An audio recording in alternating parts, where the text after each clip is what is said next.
ثم قست قلوبكم من بعد ذلك فهي كالحجارة أو أشد قسوة وإن من الحجارة لما يتفجر منه الأنهار وإن منها لما يشقق فيخرج منه الماء وَإِنَّ مِنْهَا لَمَا يَهْبِطُ مِنْ خَشْيَةِ اللَّهِ وَمَا اللَّهُ بِغَافِلٍ عَمَّا تَعْمَلُونَ۔ پھر اس کے بعد تمہارے دل سخت ہو گئے، گویا وہ پتھروں کی طرح ہیں یا ان سے بھی زیادہ سخت، اور بے شک بعض پتھر ایسے ہیں کہ ان سے نہریں پھوٹ نکلتی ہیں، اور ان میں سے کچھ ایسے ہیں کہ جو پھٹ جاتے ہیں تو ان میں سے پانی نکل آتا ہے، اور بلا شبہ ان میں سے کچھ ایسے بھی ہیں کہ وہ اللہ کے خوف سے گر پڑتے ہیں، اور جو بھی تم عمل کرتے ہو اللہ ہرگز اس سے غافل نہیں ہے۔ پچھلی آیات میں بنی اسرائیل کے ایک شخص کے قتل ہونے کا ذکر تھا، جس کے بارے میں اللہ تعالیٰ نے انہیں گائے کے ذبح کرنے کا حکم دیا۔ جب ذبح شدہ گائے کے جسم کا ایک ٹکڑا مقتول کے جسم پر لگایا گیا تو وہ اٹھ کھڑا ہوا۔ لوگوں نے اس سے پوچھا کہ تمہیں کس نے قتل کیا تھا؟ تو اس نے ایک شخص کی طرف اشارہ کرتے ہوئے کہا کہ اس نے یہ کہا، اور اس کے بعد پھر مر گیا ان کے سامنے زندہ ہوا، ان کے سامنے اس نے بتایا، ان کے سامنے وہ دوبارہ مرا۔ تو جب اللہ تعالیٰ نے دوبارہ اس کی روح کو قبض کر لیا تو قاتل اور اس کے ساتھیوں نے کہا اللہ کی قسم ہم نے نہیں قتل کیا، انکار کر دیا۔ اتنا بڑا معجزہ دیکھ کر بھی، اتنی بڑی گواہی دیکھ کر بھی کہ دنیا کی تاریخ میں شاید ایسی بڑی گواہی کوئی نہ ہو کہ مقتول خود اٹھ کے بولے کہ مجھے فلاں نے قتل کیا ہے۔ تو جب انہوں نے یہ سارا حق دیکھ لیا اور اس کے باوجود اس کو جھٹلا دیا تو اللہ تعالیٰ نے فرمایا ثم قست قلوبکم من بعد ذلک، پھر اس کے بعد تمہارے دل اور سخت ہو گئے، فہی کالحجارۃ او اشد قسوہ، پتھروں کی طرح یا پتھروں سے بھی زیادہ سخت۔ یعنی جو شخص آیات اور معجزات دیکھنے کے باوجود نصیحت قبول نہ کرے تو اس کا دل نرم ہونے کی بجائے اور سخت ہو جاتا ہے۔ پھر اللہ سبحانہ وتعالی پتھروں کی کچھ خصوصیات بتاتے ہیں کہ پتھروں میں سے تو چشمے اور نہریں بھی بہہ نکلتی ہیں، پانی نکل آتا ہے، اور بعض پتھر اللہ کے ڈر سے پہاڑوں کی چوٹیوں سے گر کے نیچے آ جاتے ہیں، لیکن انسان جب انا کا شکار ہوتا ہے تو وہ جھکتا نہیں ہے، کیونکہ وہ پوری طرح ابلیس کے قبضے میں ہوتا ہے، ساری باتیں سمجھنے کے باوجود بھی عقل سے کام نہیں لیتا۔ ثم قست قلوبکم من بعد ذلک، قست کا لفظ قسوۃ سے ہے، قسوہ شدت اور سختی کو کہتے ہیں۔ حجر قاس کا مطلب ہوتا ہے سخت پتھر، اردو میں بھی استعمال ہوتا ہے قلب قاسی، قسوۃ القلب، یعنی قاسی ہوتی ہے وہ چیز جب ایک چیز میں دوسری چیز سے متاثر ہونے کی صلاحیت نہ رہے، یعنی ویسے صلاحیت ہے لیکن کسی وجہ سے اس کے اندر پھر وہ صلاحیت نہیں رہی، تو اس کے لیے قسوہ، یعنی پہلے اس سے وہ کام ہو رہا تھا پھر اس سے وہ کام نہیں ہو رہا، تو عربی زبان میں اس کے لیے قاسی کا لفظ بولا جاتا ہے۔ تو دل کو پتھر سے کیوں تشبیہ دی گئی؟ کیونکہ انسانی دل کے اندر یہ صلاحیت ہوتی ہے کہ وہ دلائل کو دیکھ کے، معجزات کو دیکھ کے، نشانیوں کو دیکھ کر ہدایت قبول کر لے یا کسی کے نصیحت کا اس کے دل پر اثر ہو جائے، لیکن جب وہ صلاحیت ختم ہو جاتی ہے کہ اس کو کسی کی بات سمجھ نہیں آ رہی ہوتی تو پھر وہ ایسا ہی ہوتا ہے جیسے پتھر دل انسان۔ تو یہاں تمہارے دل سخت ہو گئے یعنی خشک ہو گئے، سخت مزاج ہو گئے، ان کے اندر سے نرمی ختم ہو گئی، رحمت ختم ہو گئی، خشوع ختم ہو گیا، خشیت ختم ہو گئی۔ من بعد ذالک، اس کے بعد اور اس واقعے کی مناسبت سے اس مقتول کے زندہ ہونے کے بعد بھی۔ اور ایک معنی یہ بھی کیا جاتا ہے کہ اللہ تعالیٰ نے ان پر جو انعامات کیے تھے، مثلاً ان کی توبہ قبول کی، ان پر من و سلوہ نازل کیا، ان کے لیے پانی کے چشمے بہا دیے، تو ان کو چاہیے تھا کہ ان نعمتوں کے جواب میں یہ اللہ تعالیٰ کی طرف رجوع کرتے اور اللہ تعالیٰ کی مزید اطاعت کرتے، لیکن انہوں نے ان نعمتوں پر شکر ادا نہیں کیا جس کی وجہ سے ان کے دل سخت ہو گئے۔ جو انسان نعمت کو نہیں دیکھ سکتا نعمت کو نہیں پہچانتا، اس پر شکر ادا نہیں کرتا، پھر اس کے دل کا یہی حال ہوتا ہے۔ آپ جانتے ہیں بنی اسرائیل پر اللہ تعالیٰ کے بے شمار احسانات تھے۔ اللہ تعالیٰ نے ان کے دشمن فرعون کو ڈبویا ان کی آنکھوں کے سامنے اور انہیں نجات دی، اور اسی طرح ان کے اندر انبیاء بھیجے، بادشاہ بھیجے۔ فرمایا وَآتَاكُم مَّا لَمْ يُؤْتِ أَحَدًا مِّنَ الْعَالَمِينَ، اس نے تمہیں وہ کچھ عطا کیا جو جہان والوں میں سے کسی کو نہیں ملا، کسی کو نہیں دیا اللہ نے۔ چوزن پیپل تھے، طرح طرح کی نعمتیں اور طرح طرح کی نعمتیں ان پر آئیں، لیکن ہوا کیا؟ ایک نعمت کے بعد ایک نعمت کے آنے کے ثم ترتیب اور تراخی کے لیے آیا ہے۔ ترتیب کا مطلب یہ ہے کہ جب ایک نعمت کے بعد ایک نعمت گزری اور شکر گزار نہیں ہوئے تو پھر انجام یہ ہوا کہ تمہارے دل سخت ہو گئے، اور جب دل سخت ہوتے ہیں تو پھر نہ آنکھیں بہتی ہیں، نہ دل میں کوئی نرمی آتی ہے، نہ کسی بات سے سبق لیتا ہے دل، نہ ہی ایسا انسان اپنے مستقبل کے بارے میں سوچتا ہے، نہ ہی وہ اپنے اوپر رحم کرتا ہے، نہ اپنے بچوں پہ رحم کرتا ہے، اور دوسروں کے حالات سے بھی عبرت نہیں پکڑتا۔ فَهِيَ كَالْحِجَارَةِ أَوْ أَشَدُّ قَسْوَةً، تو تمہارے دل پتھروں کی طرح ہو گئے یا اس سے بھی زیادہ سخت۔ حجارہ جو ہے اس کا واحد حجر ہے، حجر پتھر کو کہتے۔ کسی حجر کا نام آتا ہے آپ کو؟ حجر اسود۔ تو حجر کی جمع ہے حجارہ، یعنی سختی میں پتھر کی طرح ہے، اور پتھر جو ہے لوہے سے بھی سخت ہوتا ہے، کیونکہ لوہا، فولاد یا سیسا جب آگ میں ڈالا جاتا ہے تو پگھل جاتا ہے۔ پتھر ٹوٹ جاتا ہے لیکن پگھلتا نہیں ہے، پھٹ جاتا ہے، پگھلتا نہیں۔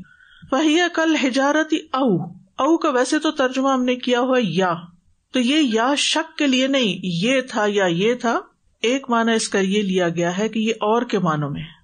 كَالْحِجَارَةِ او اشد قسوہ، پتھروں کی طرح اور اس سے بھی زیادہ سخت۔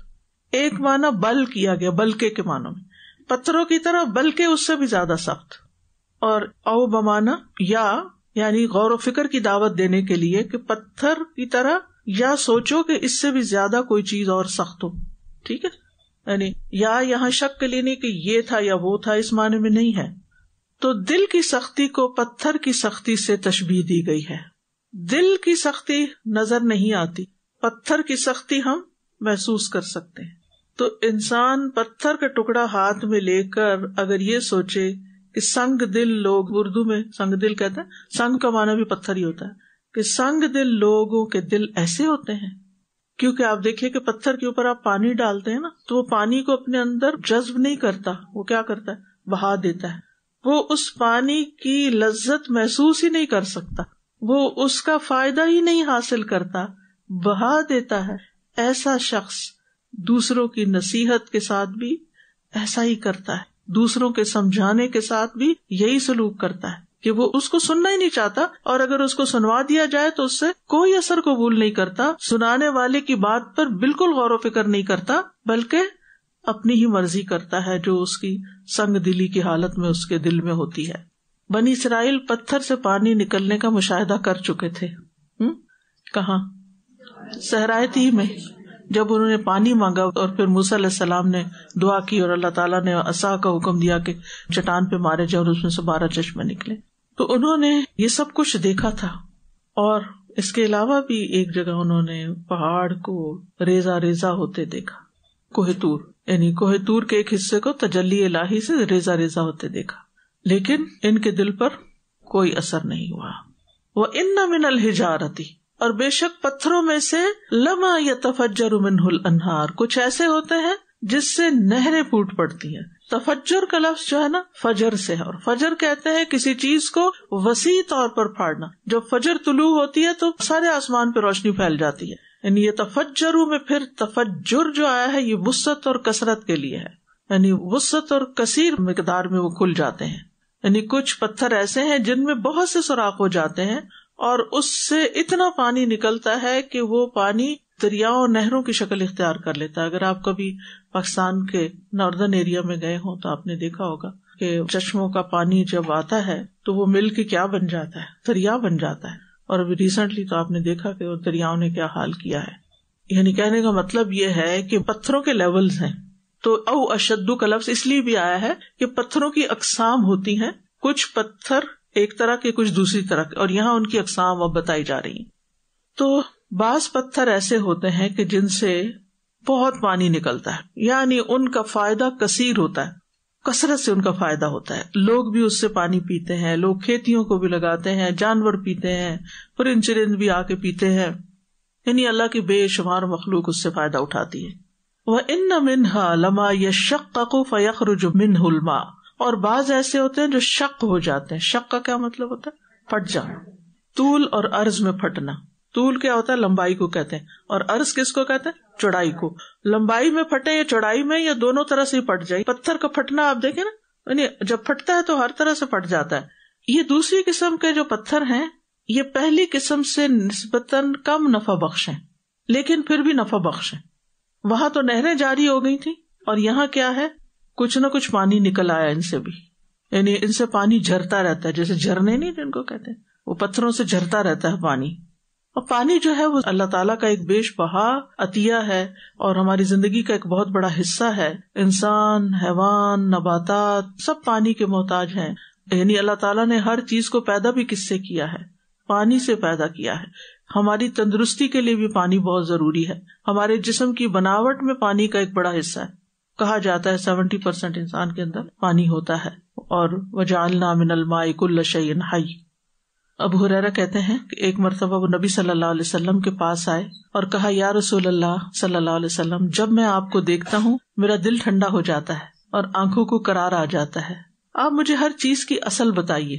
سوال کرنے کا انداز دیکھیے حضرت ابو ہریرہ کو، بہت سیکھنے کا شوق تھا ان کو.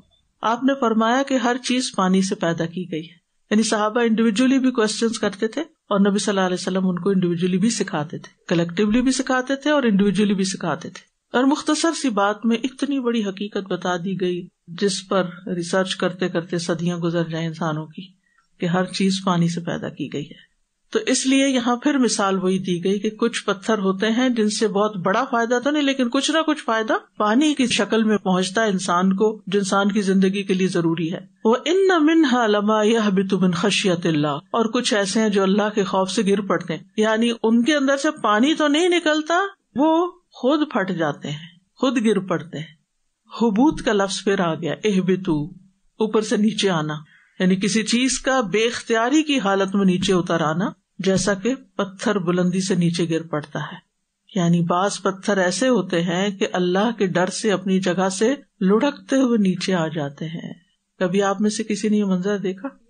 مجھے ایک دفعہ دیکھنے کا اتفاق ہوا تھا. ہم بینف کی طرف گئے ہوئے تھے، تو وہاں ایک جگہ پر گلیشیئر تھا، اور وہ چونکہ گلیشیئر پگھل رہے ہیں تو اس کی وجہ سے بعض اوقات ایسا ارتعاش ہوتا ہے کہ چھوٹے چھوٹے پتھر باقاعدہ گر کے نیچے آ رہے ہوتے ہیں. اور لینڈ سلائڈنگ کے بارے میں تو آپ نے سنا ہی ہوگا کہ کس طرح روڈز بلاک ہو جاتی ہیں اور بعض اوقات آبادیوں کے اوپر آ گرتے ہیں پتھر. تو اب قرآن مجید سے پتہ چلتا ہے کہ وہ اللہ کے خوف سے بھی گرتے ہیں. اور بھی کوئی ریزن ہو سکتی ہے، لیکن پتھروں میں سے بعض پتھر اللہ کے ڈر سے گر پڑتے ہیں. اب خشیت کا جو لفظ ہے یہ بھی خوف کے لیے، اور ولا خوف علیہم بھی خوف کے لیے ہے. تو دونوں میں فرق کیا ہے؟ خشیت اس خوف کو کہتے ہیں جس کے ساتھ علم بھی ہو. انما یخشی اللہ من عبادہ العلماء، اللہ سے علم والے بندے ہی اس کے ڈرتے ہیں. تو جو اللہ کی عظمت کو جان لیتا ہے پھر لازمی طور پہ اللہ سے ڈرتا ہے. تو خشیت اللہ کا تعلق جو ہے تینوں قسم کے پتھروں سے ہے، یعنی پتھروں سے نہروں کا پھوٹ نکلنا، ان کا پھٹ جانا، ان کا پانی نکلنا اور گر پڑنا، یہ سب اللہ کے خوف سے ہوتا ہے. مجاہد کہتے ہیں، مفسر ہیں، کہاں کے ہیں یہ؟ مکہ کے. 2 دفعہ پہلے بتا چکی ہوں. مکہ سے تعلق ہے، اب کے ہیں یا پہلے زمانے کے ہیں؟ پہلے زمانے کے. مجاہد کہتے ہیں پہاڑ کی چوٹی سے جب بھی چٹان گرتی ہے اور کسی بھی پتھر سے جب نہر پھوٹتی ہے اور اس میں سے پانی نکلتا ہے تو ایسا صرف اللہ کے خوف کی وجہ سے ہوتا ہے. یعنی اللہ کے خوف کی وجہ سے وہ اپنا وجود کھو کر انسانوں کے فائدے کے بن جاتے ہیں. یاد رکھیے، پتھر بے جان ہونے کے باوجود شعور رکھتے ہیں، شعور رکھتے ہیں. اس کا لیول کیا ہے اللہ ہی جانتا ہے، لیکن قرآن مجید سے ہمیں یہی پتہ چلتا ہے. اور پھر آپ دیکھیے کہ قیامت کے دن زمین بھی بولے گی نا، یومئذ تحدث اخبارہا. تو زمین کے اندر بھی ایک شعور ہے کہ میرے اوپر انسان کر کیا رہا ہے، اور یہ انسان کے حق یا خلاف گواہی دے گی. چھپ کے بھی انسان کسی گوشے میں جا کے کوئی گناہ کرتا ہے، زمین اس کا ریکارڈ کر لیتی ہے، اس کی مووی بنا لیتی ہے اور قیامت کے دن سامنے لے آئے گی. تو یہ ہمارے آس پاس کی دیواریں، ہماری چیزیں، یہ سب کچھ جو بھی ہمارے دائیں بائیں ہیں، یہ سارے کے سارے اپنے اپنے طور پر شعور رکھتے ہیں اور دیکھتے رہتے ہیں کہ انسان کر کیا رہے ہیں. ہم جو بولتے ہیں وہ ہماری آوازیں ان کے اندر اب ریکارڈ ہونے کی تو ہمارے سامنے نشانی موجود ہے، لیکن اس کے علاوہ بھی ہر جگہ سب کچھ ساری ریکارڈنگز چل رہی ہیں. تو بہرحال کوئی یہ کہہ سکتا ہے کہ پتھر تو بے جان ہے تو ان کے اندر شعور کہاں سے آ گیا، لیکن یہ ہے کہ اللہ سبحانہ وتعالیٰ فرماتے ہیں یسبح لہ ما فی السماوات و ما فی الارض، اللہ کی تسبیح کر رہی ہے ہر وہ چیز جو آسمانوں میں ہے اور جو زمین میں ہے. تسبح لہ السماوات السبع والارض، ساتوں آسمان تسبیح کر رہے ہیں اور زمینیں بھی، ومن فیہن، اور جو ان کے اندر، ہر چیز تسبیح کر رہی ہے. تو ان کے اندر ایک شعور ہے تو تسبیح کر رہے ہیں نا. اب یہاں تینوں قسم بیان کر کے اللہ تعالیٰ کیا فرماتے ہیں پتھروں کی، کہ بعض انسانوں کے دل پتھروں سے بھی زیادہ سخت ہے. یعنی تینوں قسم کے جو پتھر ہیں ان کی بات کر کے کیا فرمایا کہ انسانی دل پتھروں سے بھی زیادہ سخت ہے. ابن عباس کہتے ہیں بعض پتھر تمہارے دلوں سے زیادہ نرم ہے، جبکہ تمہیں حق کی طرف بلایا جاتا ہے تو تم اسے قبول نہیں کرتے. یعنی صحیح بات تمہیں بتائی جاتی ہے جو تمہارے فائدے کی. بعض اوقات ایسا ہوتا ہے نا کہ ہم اپنے کسی بچے کو کوئی نصیحت کر رہے ہوتے ہیں، ایک دفعہ نہیں، 2 10 دفعہ 20 دفعہ، اور اپنے آپ کو جھلاتے ہیں، کھپاتے ہیں، کبھی پیار سے کبھی ڈانٹ کے، یعنی لگے رہتے ہیں، پیچھے لگے رہتے ہیں. تو وہ سمجھتے ہیں کہ شاید ہمارا اس میں کوئی مفاد ہے، اس لیے ہم ان کو اصرار کر رہے ہیں. تو جب دل سخت ہوتے ہیں تو پھر ان پر کوئی بات اثر نہیں کرتی. حالانکہ نصیحت کرنے والا اپنا وقت نکال کر اپنی ضروریات کو پیچھے ڈال کر دوسرے کی خیر خواہی کر رہا ہوتا ہے. اسی طرح بعض اوقات آپ اپنے دوستوں کو، اپنے پیاروں کو کوئی نہ کوئی نصیحت کر رہے ہوتے ہیں، لیکن وہ تو لگتا سنتے بھی نہیں، کیونکہ اگر وہ سنتے ہوتے تو کچھ نہ کچھ اس پر عمل کر لیتے. تو بہرحال پہاڑ یا پتھر سے تو سختی مطلوب ہے، اس کو تو سخت ہونا چاہیے، لیکن انسان سے دل کی نرمی مطلوب ہے. انسان کو سخت دل نہیں ہونا چاہیے، یہ یاد رکھیے. پہاڑ بھی اللہ کی خشیت سے لرز اٹھتے ہیں، پہاڑ اللہ کے ڈر سے لرز اٹھتے ہیں. قرآن مجید میں آتا ہے لو انزلنا هذا القرآن على جبل لرأيته خاشعا متصدعا من خشیت اللہ، اگر ہم اس قرآن کو کسی پہاڑ پہ اتارتے تو یقیناً تم اسے اللہ کے ڈر سے جھک جانے والا، ٹکڑے ٹکڑے ہونے والا دیکھتے. یعنی یہ اللہ کا کلام ایسی چیز ہے کہ پہاڑوں پہ بھی پڑے تو اس کو توڑ دے. لیکن بعض انسان ایسے ہوتے ہیں کہ جو سن کے کچھ بھی اثر نہیں لیتے، اور کچھ لوگ ایسے ہوتے ہیں انہیں معنی بھی نہیں سمجھ آتا، صرف قرآن کی تلاوت سنتے ہیں اور ان کے دل پگھل جاتے ہیں اور وہ مسلمان ہو جاتے ہیں. مریم جمیلہ کی مثال اسی میں سے ایک ہے کہ وہ بیمار تھی اور ان کو قاری عبد الباسط کی تلاوت کسی نے سننے کے لیے دی، اور اس کے بعد انہیں اسلام کے بارے میں جاننے کا شوق پیدا ہوا، دل پہ اثر کر گئی. تو کئی لوگ ایسے ہوتے ہیں جنہیں کچھ پتہ نہیں ہوتا، نہ اللہ کا، نہ رسول کا، نہ دین کا، نہ اسلام کا، نہ قرآن کا، لیکن جب وہ قرآن سنتے ہیں تو ان کے دل پگھل جاتے ہیں. وَمَا اللَّهُ بِغَافِلٍ عَمَّا تَعْمَلُونَ، اور اللہ اس سے غافل نہیں جو بھی تم عمل کر رہے ہو. یہ جو با ہے نا یہ زائد ہے، وَمَا اللَّهُ بِغَافِلٍ، اس کا ترجمہ نہیں کیا جاتا لیکن یہ معنی رکھتی ہے، یہ تاکید کے لیے آئی. یعنی اس کا ترجمہ پھر یوں گا اللہ تعالیٰ بالکل غافل نہیں، کس سے؟ تمہارے اعمال سے، جو کچھ تم کرتے ہو. وَمَا اللَّهُ بِغَافِلٍ عَمَّا تَعْمَلُونَ، یعنی اللہ سبحانہ تعالیٰ نے اس بات کی نفی کی ہے کہ وہ لوگوں کے اعمال سے بے خبر ہے. اللہ تعالیٰ کو سب پتا ہے. یہ اللہ تعالیٰ کے علم کامل کی دلیل ہے کہ اللہ کا علم کامل ہے، اللہ کے علم نے ہر چیز کا احاطہ کر رکھا ہے. تو اس آیت سے یہ پتہ چلتا ہے کہ کچھ لوگ پتھروں کی طرح ہوتے ہیں، ان میں خیر کم ہوتی ہے، اور کچھ پتھر جو ہیں ان میں خیر زیادہ ہوتی ہے انسانوں کی نسبت. اور پتھروں کے بھی درجے ہیں، بعض انسان خیر کی چابیاں ہوتے ہیں. سہیل بن سعد کہتے ہیں رسول اللہ صلی اللہ علیہ وسلم نے فرمایا بھلائی کے بھی خزانے ہیں اور ان خزانوں کی بھی کنجیاں ہیں. سو مبارک ہو اس شخص کو جسے اللہ تعالیٰ خیر کے لیے کنجی اور شر کے لیے تالا بنا دے. یعنی جہاں جائے شر روک دے اور خیر چھوڑے. اور کچھ لوگ جو ہیں وہ خیر کے تالے اور شر کی کنجیاں، جہاں جائیں گے شر پھیلائیں گے. تو لوگوں میں سب سے زیادہ بہترین وہ ہے جو لوگوں کے لیے سب سے زیادہ فائدہ مند ہے، خود غرض نہیں کہ اپنے ہی فائدے کے لیے سوچے، میرا مفاد اور میں، یعنی صرف اپنی ہی ذات کا اس کو پتا ہو کہ یعنی مجھے کیا چاہیے، میرے لیے کیا بہتر ہے. دنیا میں جو لوگ ہیں وہ مختلف طرح کے ہیں. کچھ لوگ ایسے ہیں جو اللہ کے ڈر سے خالی ہوتے ہیں، خاص زبان سے اللہ کا نام لیتے ہوں، لا الہ الا اللہ پڑھتے ہوں، لیکن دل میں ان کے کہیں اللہ کا ڈر نہیں ہوتا. وہ سمجھتے ہیں ہم آزاد ہیں، جو جی چاہے کریں. ان کا سارا ہم و غم صرف اپنا نفع نقصان ہوتا ہے. میرا فائدہ کس میں ہے اور میرا نقصان کس میں ہے.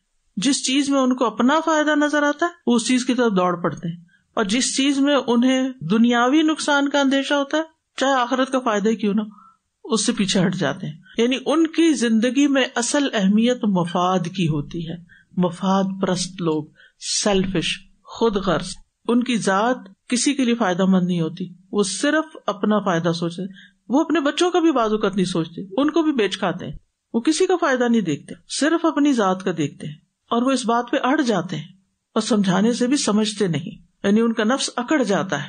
دوسری طرح کے لوگ وہ ہیں کہ جو ذرا سے بہتر ہوتے ہیں، حرام حلال کا خیال رکھتے ہیں، اور ان کو یہ خیال بھی آتا ہے کہ مرنے کے بعد اللہ کے حضور حاضر ہونا ہے، عام حالات میں ڈر کے زندگی گزار رہے ہوتے ہیں، لیکن ان کے نفس کے اندر کچھ چیزیں چھپی بھی ہوتی ہیں، کچھ کمپلیکسز ہوتے ہیں، ان کا تقوی مکمل نہیں ہوتا. جب کوئی ناپسندیدہ صورتحال پیش آتی ہے تو وہ ایک دوسرے ہی انسان بن جاتے ہیں. یعنی جب تک حالات اچھے ہوں وہ اللہ رسول کا نام لیں گے، اچھے اچھے کام کریں گے، لیکن جو ہی ان کی مرضی کے خلاف کوئی چیز پیش آ جائے جو ان کے نفس پہ بھاری ہو تو وہ بدترین انسان بن جاتے ہیں. ان کا جو بظاہر تقویٰ تھا اور خوف خدا تھا وہ کہیں اور ہی چلا جاتا ہے. تو یہ عام حالات میں تو مسلمان بن کے رہتے ہیں، لیکن مشکل وقت میں یا آزمائش کے وقت یہ پہلی کیٹیگری کی طرح ہی ہو جاتے ہیں. تیسری قسم کے لوگ وہ ہوتے ہیں جو پورے معنوں میں ہر طریقے سے اللہ سے واقعی ڈرنے والے ہوتے ہیں. کسی بھی قسم کے حالات ہوں، ان کی زبان سے کوئی ایسی بات نہیں نکلتی جو اللہ کو ناراض کرنے والی ہو. وہ اللہ تعالیٰ کو بھی پہچانتے ہیں، خود کو بھی پہچانتے ہیں، اور ہر حال میں اللہ سے ڈرتے ہیں. اور جہاں کہیں اللہ کا حکم آ جائے وہاں ایسے ہی گر پڑتے ہیں جیسے پتھر گر پڑتے ہیں اللہ کے ڈر سے. اور یہ وہ لوگ ہوتے ہیں کہ جو مسلسل اپنا احتساب کرتے رہتے ہیں اور ہر چیز کو توجہ سے دیکھتے ہیں. تو یاد رکھیے اللہ کسی کے بھی عمل سے غافل نہیں.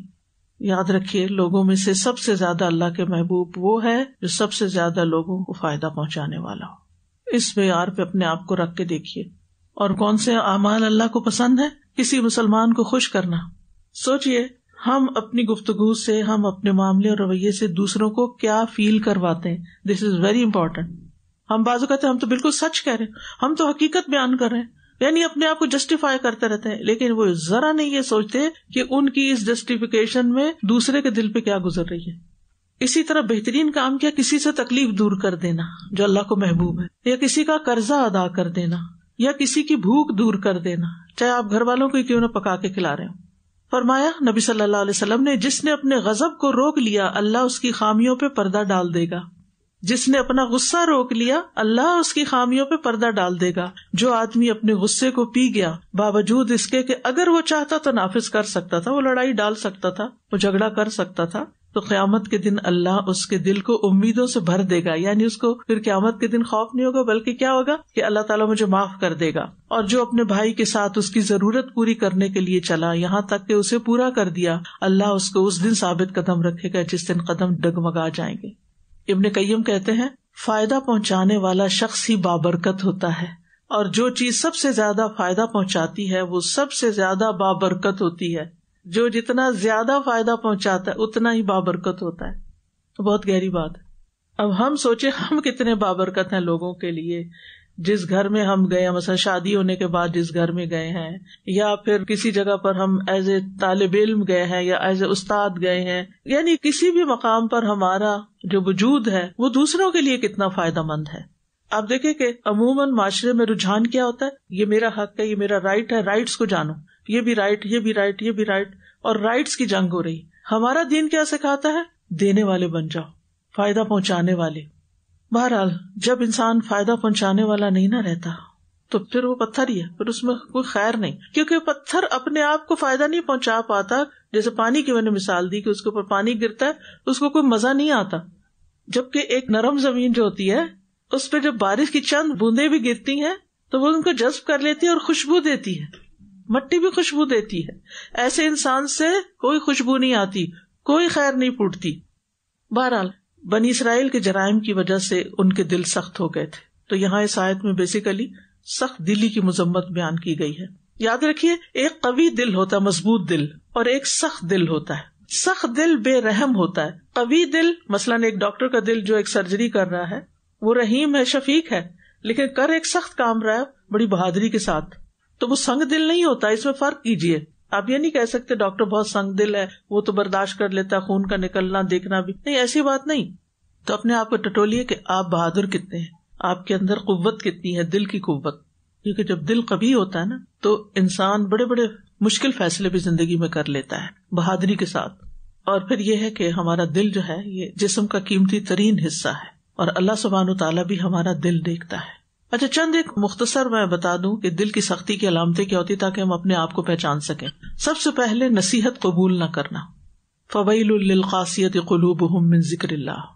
مصیبت اور حادثے سے اثر قبول نہ کرنا، یعنی کوئی مصیبت آئی ہے، کوئی تکلیف زندگی میں آئی ہے، اس سے کوئی سبق نہ لینا، اپنی غلطی نہ دیکھنا، اپنی غلطی سے آنکھ بند کر لینا. جبکہ آتا ہے نا کہ وما اصابکم من مصیبت فبما کسبت ایدیکم، تم پہ جو مصیبت آئی تمہارے اپنے ہاتھوں کی کمائی ہے. ہم دوسروں کو بلیم کرتے رہتے ہیں، ساری غلطی دوسرے میں دیکھتے ہیں، اپنی بھول جاتے ہیں. یہ بھی سنگ دلی کی علامت ہے. پھر اللہ کے عہد کو توڑنا، نافرمانی کرنا آسان ہونا اور اس پہ ندامت بھی نہ ہونا، یعنی گناہ کر کے کوئی شرمندگی نہیں. پھر بخیل اور متکبر ہونا، دوسروں پہ رحم نہ کرنا، دل سے رحمت کا چھن جانا. مالک بن دینار کہتے ہیں کسی بندے پر اس سے بڑی سزا لاگو نہیں کی گئی جو دل کی سختی سے بڑھ کر ہو. یعنی کسی بندے کو سب سے بڑی سزا جو ملتی ہے وہ کیا ہوتی ہے کہ اس کا دل سخت ہو جاتا ہے. اور جن لوگوں پر اللہ غضبناک ہوتا ہے ان کے دلوں سے رحمت چھین لیتا ہے. پھر ابن قیم کہتے ہیں جب اللہ کی خشیت اور خوف سے رونے سے آنکھ خشک ہو جائے، یعنی نہ روئے، نہ اللہ کی خشیت ہو نہ خوف ہو، تو جان لو کہ اس کی آنکھ کی خشکی، دل کی خشکی اس قحط کی وجہ سے ہے، یعنی اللہ کے خوف نہ ہونے کی وجہ سے. اور اللہ سے سب سے زیادہ دور دل وہ ہیں جو سخت ہیں. پھر اسی طرح دل کی سختی کے اسباب کیا ہوتے ہیں؟ نمبر 1، اطاعت کے کاموں میں سستی کرنا، یعنی جن چیزوں کا اللہ نے حکم دیا وہ نہ کرنا. عبادات کو پابندی سے ادا نہ کرنا، نہ وضو صحیح کرنا، نہ رکوع سجدہ صحیح سے ادا کرنا، بس ایسے ہی اوپر نیچے ٹکرے مار لینا. گناہوں میں حد سے بڑھنا، مسلسل گناہ سے دل پہ زنگ لگ جانا.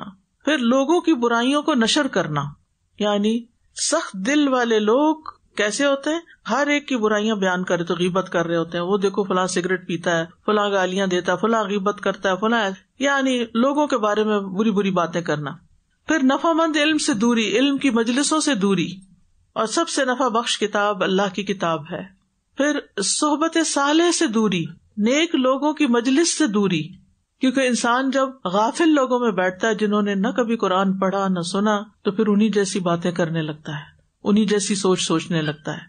پھر اللہ کا ذکر نہ کرنا، یعنی دل سے نہ کرنا، یعنی اللہ کا ذکر بس ایک روٹین میں کر لینا، دعا سے اور ذکر سے لذت نہ پانا، یعنی جلدی سے دعا کر کے جلدی سے ذکر کر کے ختم ہو جانا اور اس سرگوشی کی لذت نہ پانا. بہت زیادہ باتیں کرنا، بہت زیادہ کھانا پینا، بہت سونا، یہ چیزیں بھی دل کو سخت کرتی ہیں. پھر دنیا کی حرص اور طمع، دنیا کی لالچ، یہ مل جائے وہ مل جائے. علاج کیا ہے؟ علاج ہے فرض نمازوں کی حفاظت، نماز کو خشوع سے پڑھنا. جب نماز میں خشوع ہوگا، اور ہر نماز میں خشوع ہوگا تو دل میں خشوع آ جائے گا نا، دل میں آئے گا تو تبھی نماز میں بھی آئے گا. پھر تدبر سے قرآن کی تلاوت کرنا، انبیاء اور صالحین کی سیرت پڑھنا اور ان کی مجلسوں میں جہاں ممکن ہو بیٹھنا. پھر مریض کی عیادت کرنا، آپ ہاسپٹل جائیں، بیماروں کو دیکھیں، ایسی جگہوں پہ والنٹیئر کریں تو آپ دیکھیں گے آپ کا دل نرم ہوگا. جب اوروں کی تکلیف دیکھیں گے اپنی بھول جائیں گے. مردوں کو نہلانا، کفن دفن کا انتظام کرنا، قبروں کی زیارت کرنا، اللہ کی مخلوق کے ساتھ احسان کرنا، پرندوں کے لیے پانی رکھ دینا، دانا ڈال دینا، اگر کوئی زخمی ہو گیا تو اس کا علاج کر دینا، مسکین یتیم کے ساتھ اچھا سلوک کرنا. ایک آدمی نے رسول اللہ صلی اللہ علیہ وسلم سے اپنے دل کی سختی کی شکایت کی. آپ نے فرمایا اگر تم دل کو نرم کرنا چاہتے ہو تو مسکین کو کھانا کھلاؤ اور یتیم کے سر پہ ہاتھ پھیرو. گناہ ہونے پر فوری توبہ اور استغفار کرنا اور دل کی سلامتی کی دعائیں مانگنا. ربنا لا تزغ قلوبنا بعد اذ ہدیتنا وہب لنا من لدنک رحمہ انک انت الوہاب. یا مصرف القلوب صرف قلوبنا علی طاعتک، اللہ اپنی اطاعت کی طرف ہمارے دل پھیر دے. اللہم انی اعوذ بک من علم لا ینفع ومن قلب لا یخشع ومن نفس لا تشبع ومن دعوت لا یستجاب لها. پھر دل کے گناہوں کو دھونے کی دعا کرنا، اللہم اغسل قلبی بماء الثلج والبرد ونقی قلبی من الخطایا کما نقیت الثوب الابیض من الدنس وباعد بینی وبین خطایایا کما باعدت بین المشرق والمغرب۔ پھر دل کی سلامتی کی دعا کرنا، اللہم انی اسألک قلبا سلیما۔ اس آیت سے چند اور باتیں بھی پتہ چلتی ہیں، اور وہ یہ کہ بے جان چیزوں میں بھی اللہ کی معرفت ہوتی ہے، پتھروں میں بھی شعور ہوتا ہے۔ نبی صلی اللہ علیہ وسلم نے فرمایا میں اس پتھر کو پہچانتا ہوں جو مکہ مکرمہ میں میرے مبعوث ہونے سے پہلے، یعنی پیغمبر بنائے جانے سے پہلے مجھے سلام کیا کرتا تھا، میں اسے اب بھی پہچانتا ہوں۔ احد پہاڑ کا لرزنا اور آپ کا فرمانا کہ احد ہم سے محبت کرتا ہے، ہم اس سے محبت کرتے ہیں۔ نبی صلی اللہ علیہ وسلم کے لیے جب لکڑی کا ممبر بنایا گیا تو کھجور کا تنا جس کو اس سے پہلے آپ بطور ممبر یوز کرتے تھے اس کا رونا، پھر کھانے کی تسبیح کا سنوانا صحابہ کو۔ پھر اس آیت سے بھی پتہ چلتا ہے کہ اللہ کی خشیت بہت بڑی نعمت ہے، دل کی نرمی بہت بڑی نعمت ہے۔ جس کا دل نرم ہوتا ہے تو وسیع ہوتا ہے نا، نرم چیز ہی پھیلتی ہے، بس جس کا دل بڑا ہوتا ہے، کھلا ہوتا ہے، اس کے اندر خیر ہی خیر پھر بڑھ جاتی ہے اور خیر ہی خیر اس سے پھوٹتی ہے۔ اور جو اللہ سے ڈرتا ہے وہی ایمان والا ہے، منافق اللہ سے نہیں ڈرتا۔ مومن احسان اور خشیت کو جمع کرتا ہے اور منافق بدعملی اور بے خوفی جمع کرتا ہے۔ اور جو آنسو اللہ کے خوف سے نکلتا ہے وہ اللہ تعالیٰ کو بڑا ہی محبوب ہوتا ہے۔ دنیا کے لیے تو ہم بڑا روتے ہیں، رو رو کے روتے ہیں کہ ہماری دنیا چھن گئی، لیکن اللہ کے ڈر سے نہیں روتے، تو اپنا رونا تبدیل کر لیں۔ اللہ سے ہم سب اپنے گناہوں کی معافی مانگیں تاکہ ہمارے دل بڑے ہوں اور ہم دوسروں کو معاف کرنا سیکھیں، دوسروں کی بھی خیر خواہی کریں، دوسروں کو بھی فائدہ پہنچائیں، اور سب سے بڑھ کر یہ کہ اللہ کی عبادت اچھے طریقے سے کر سکیں۔ دلوں کی جو 3 قسمیں ہیں ان پہ تھوڑی سی اور بات کروں گی۔ پہلی مثال جو تھی پہلی قسم کے پتھروں کی، 3 طرح کے لوگ ہیں بیسیکلی۔ پہلی طرح کے لوگ جو ہیں وہ خوب خیر پھیلانے والے ہوتے ہیں، نہریں اور دریا جاری کر دیتے ہیں خیر کے، جیسے ابو بکر رضی اللہ عنہ، حضرت عمر رضی اللہ عنہ اور صحابہ، یعنی ان سے اتنی خیر پھیلی کہ امت آج تک مستفید ہو رہی ہے۔ دوسری طرح کے کون ہیں؟ جو تھوڑا سا پانی نکل آتا ہے، یعنی ہم جیسے لوگ کہ کوئی چیز پڑی، کوئی دیکھی، کچھ نہ کچھ کر لیا، یعنی پھر بھی خیر پہنچاتے ہیں، پانی دیتے ہیں۔ تیسرے وہ ہیں جو عبادات کرتے رہتے ہیں، اللہ کے آگے جھکتے ہیں، روتے ہیں، گڑ گڑاتے ہیں، چاہے وہ دوسروں کو خیر نہیں بھی پہنچاتے، کہیں نہ کہیں پتھر گر کے کوئی چوٹ بھی کسی کو لگ جاتے، کسی کے رستے کی رکاوٹ بھی بن جاتے، لیکن خیر تینوں میں ہے۔ ایک کے اندر عاجزی ہے، درمیانے درجے کے لوگ ہیں، اور پھر ہائی کلاس لوگ ہیں۔ تو ہمیں دیکھنا چاہیے کہ ہم کہاں کھڑے ہیں۔ اور کچھ لوگ ہیں جن کے دل پتھر ہیں، ان سے تو کسی قسم کی خیر کی کوئی توقع نہیں ہوتی۔ اللہ تعالیٰ ہمیں اس سے بچائے۔